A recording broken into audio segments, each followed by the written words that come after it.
So John the Baptizer was visited by a contingent of Jewish religious leaders. First thing he said to them was, "I am not the Christ." And this word Christ led us down the path of discovery. We learned some interesting stuff, like Christ is the Greek version of the Hebrew word Messiah. And during the time of John, many people of Israel were hoping like crazy that the Messiah or the Christ would soon come. And John said, "Nope, it's not me. I am not the Christ." At which time the religious leaders then asked, "Well, then what then? Are you Elijah?" He said, "I am not." Elijah? Where's that coming from? What's the deal with that? That's where we're going to start off today. Greetings and welcome to today's 10-minute Bible study, where we are studying the Gospel of John in 10-minute, easily digestible bites, 5 days out of the week. We're not merely covering the story that John puts out, the one that we've learned over and over again, but we're covering it in a way where we gain new insights and understanding by going a little deeper. Instead of in the kiddie pool, we're going to jump into the more intermediate pool. Not quite the elephant pool, but the intermediate pool. You know how it is when you're a kid and you're learning about the world and you hear a lot of speech and a lot of people talking about a lot of things, and along the way you hear certain words and you don't know what they are, and you just kind of ignore them because you're a kid. You want to just go on and live your life. You don't want to worry about the meanings of word, and you'd drive yourself nuts if you were a kid. You got better things to do than to understand all the words. But eventually when you become an adult, you need to understand things, and you eventually begin to back up and go back to those words that you've let slide and just kind of ignored and learn what they mean. And as you do so, your understanding and your education increases, and you begin to understand a lot more. I'm still doing that. I find that at least once a week there's a word that I have to look up to get a more exact definition or a very basic definition. And as I learn more words, I begin to understand more. I'm told that by the time you understand everything, you're old and nobody wants to hear you talk anymore, or you die, which is rather funny. Well, since God had decided that the chief way in which he's going to talk to us or reach out to us is through the written word and instruct us through this, part of growing up as a Christian is understanding the words that God has spoken to us, the meaning behind them, the history. We've already understood the word Christ, and that gave us a whole lot of insights and broader understanding of who Jesus was and so forth. So we're going to investigate this Elijah today. I'm going to pause on that word and asking why these guys went from "Are you the Christ?" to "Are you Elijah?" And what does Elijah have to do with anything anyway in the first place? Elijah's life has sometimes been described in the book of Kings, but it's also mentioned in the New Testament. Elijah is 21 times written about there. Elijah he's a pretty prominent figure, well known in the Old Testament, and also well known to the people who lived during the time of the New Testament. So why is this so? Who was he? Well, Elijah was a great prophet during the time of the kings, and he was used by God to do great things during a troubled time, which was the time of the kings. You perhaps remember Elijah when he went head-to-head with the prophets of Baal. At his time, Israel was overrun by the prophets of Baal. They were infiltrating everything, including, the temple worship. And Elijah had just had enough of it. He couldn't stand it. So he called them out. He challenged the prophets of Baal to a duel. not a pistol duel, but a sacrifice duel. They were up on a mountain together, and he says, I'll tell you what, guys, you build an altar, and I'll build an altar. You get a sacrifice, I'll get a sacrifice, and then after we've built our altars, then we can pray to the Lord, to our own gods, and whoever's Lord's lights the sacrifice, that's the one that's the real God. The Baal worshippers agreed. And so they went first. They prepared their sacrifice, they gathered the wood, they put the beast on top of it, and then they started calling to Baal.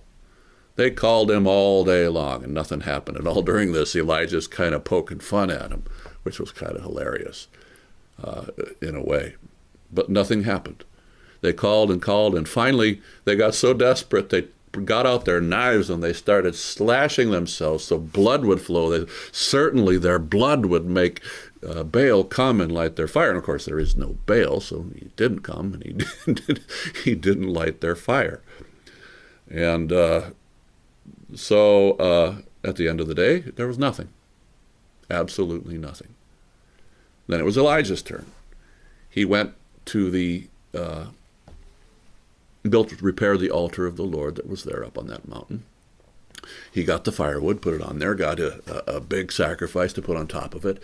He dug a trench around the altar, and you'll learn why in just a second. He called for gallons and gallons and gallons of water to be placed or poured over the wood and also the sacrifice, to such an extent that it filled the trench and started running over and down the hill. And then very quietly, and without making a production of things like the prophets of Baal did, Elijah just prayed, and whoosh, immediately, fire came down from heaven and consumed the sacrifice almost instantly. It was gone. It was clearly something beyond earthly fire, that was. And the people watching called out, "The Lord is God! The Lord is God!" And they attacked the Baal worshippers. That's kind of the high point of Elijah by some people's mind. He was known for a lot of other things, and he was one of the most well-known prophets in history.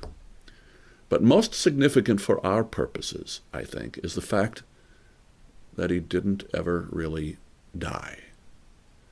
And there is much expectation and hopes and speculation regarding that. Here's the story, 2 Kings 2:11-12. And as they still went on and talked, behold, the chariots of fire and horses of fire separated the two of them. And Elijah went up in a whirlwind into heaven. And Elisha saw and cried, my father, the chariots of Israel and its horsemen. And he saw him no more. Elijah was taken into heaven alive. He never died. He was taken straight up to heaven. This was rare, very rare, and kind of cool and fascinating. Now fast forward a number of centuries. And through the last prophet of Israel, Malachi, we would see this message related by God. Behold, I will send you Elijah, the prophet, before the great and awesome day of the Lord. And when someone asked Jesus about Elijah, this is what Jesus said, Matthew 11:13-14. For all the prophets and the law prophesied until John. And if you're willing to accept it, he is Elijah who is to come. Did you catch that? Jesus says that John was the Elijah, if we're willing to accept it. So the prophet Malachi explained that Elijah was to prepare the way for Christ. And Jesus said that John the Baptist was Elijah, but John the Baptist said he wasn't Elijah. So what are we to do with this? The way I have always understood it is that there are a sense which John was Elijah and a sense that he was not. He certainly did fulfill the preparatory role that Malachi described. And this was the one, thus one could say that he was the Elijah who was to come. But the Jews remembered the way Elijah had left the earth in a fiery chariot, and they were expecting him to come back alive and just be the same guy. John was not Elijah in that sense. And knowing the self-deprecating John, even if he was doing the stuff that Elijah was supposed to do, he wouldn't claim that he was Elijah. But the interesting thing about the way Jesus says it, the John, if you care to accept it, was Elijah. And I think that helps us to see that maybe this understanding of Elijah is the way to go. Preachers will often say that John would act in the spirit and purpose of Elijah. I know you're not satisfied with that, and I'm not either. I'm still a little bit confused about it, but I think it's somewhat clear, but not clear enough. So when I get to heaven, I'm going to get John the Baptist, and I'm going to get Elijah, and I'm going to ask them to explain it to me. That's kind of the way it's going to work. However, you can see the correct logic of the Jewish clergyman who asked him first if he was the Christ, and then he told them it was no, that he wasn't. Then they asked him if he was the forerunner of Christ, which was very logical. They were right to ask this. These guys had been reading the Scriptures, and the Scriptures accurately pointed them to the correct line of questions. They were thinking scripturally, which is cool. The next thing they ask is,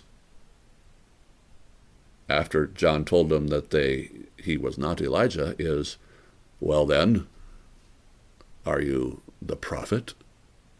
We're going to talk about that next time.